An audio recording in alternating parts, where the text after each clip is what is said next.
Hummus, a delicious Mideastern dish.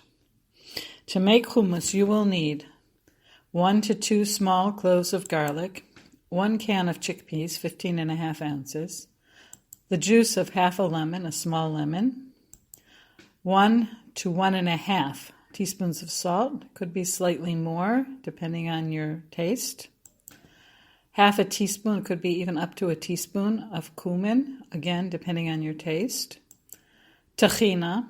I've written here 1/3 to 1½ cup, but this really depends on the brand you use. Some brands are much thicker, some are much thinner, some have a lot of oil in them. But tahina makes the hummus taste really good, so don't skimp on it.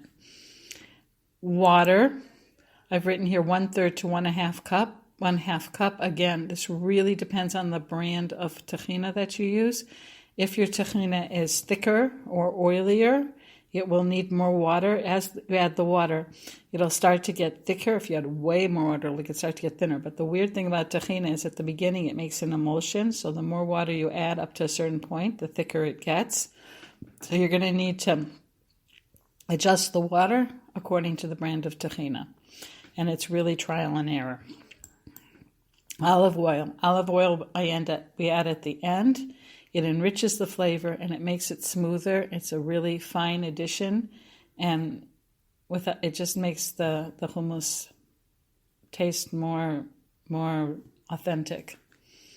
Okay, once you've got all your ingredients gathered, start by putting the garlic cloves in the blender for a second, or in the food processor for a second, to get them slightly chopped. Then you can add your salt and your cumin and your chickpeas. Grind them all up for a bit so that they start to turn into a ground up mixture that's sort of pasty. Takes about a minute or two. Once they've started grinding up, you can move along to adding your tahina. Add the tahina and the water. Grind it some more. Check the texture, see if you need more water or possibly more tahina. Grind it some more. Just grind and grind and grind it afterwards.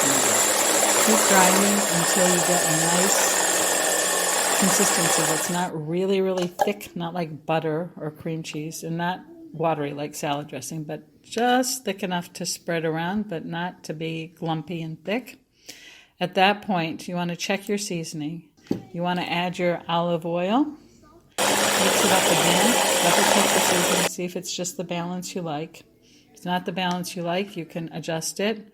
I find that the salt brings out all the flavors. If it just tastes really bland, try adding just a drop more salt. If it's too thick, obviously add water. If it's too thin, add tahina. It will make it thicker. Even though the tahina is watery, it will make it thicker. If you like the flavor of the cumin and you want it stronger, go ahead and add a little bit more of that. If you really like the flavor of garlic, go ahead and add a little more of that. Generally speaking, hummus is not supposed to be a really spicy food. It's often served with spicy foods, but it's supposed to have a mild flavor, so don't go overboard on the garlic or the lemon juice. It'll be tasting of lemon juice and garlic, and not of that. You won't have that hummus chickpea specialness to it if you cover it up too much. So don't go overboard on that. The olive oil, it makes it richer, it makes it creamier, it adds depth to the flavor. It's really, really important to add a little bit of olive oil to it. Now that you've got just the way you want it, you want to plate it. You want to make it look fantastic. So the traditional thing in Israel is to serve it with za'atar. Although obviously it comes in, people put sumac on it, people put paprika on it, people put parsley, cilantro, all sorts of different things on it. And also often it's served with the hummus at the bottom, and then in the middle with either tahina or chickpeas or fava beans or meat or fried mushrooms or onions or all sorts of other toppings in the middle. There we go. But the basic thing is, if you watch the video here for a second, to take a spoonful of it and swirl it around on the plate, so you get this nice little trench around the edge there, where you can fill in with the spices. You can sprinkle on there, and you can drizzle the olive oil on top of that, and it makes it look absolutely gorgeous, and it tastes absolutely fantastic. Once you've got it all plated up and looking good, tear off a piece of pita or some sort of flat laffa bread or whatever it is that you're going to enjoy your hummus with. Dip it in, scoop up some of that delicious hummus, and take a big bite. You're going to really enjoy it. It's fast, it's easy, it's delicious, and it's healthy. B'te'avon.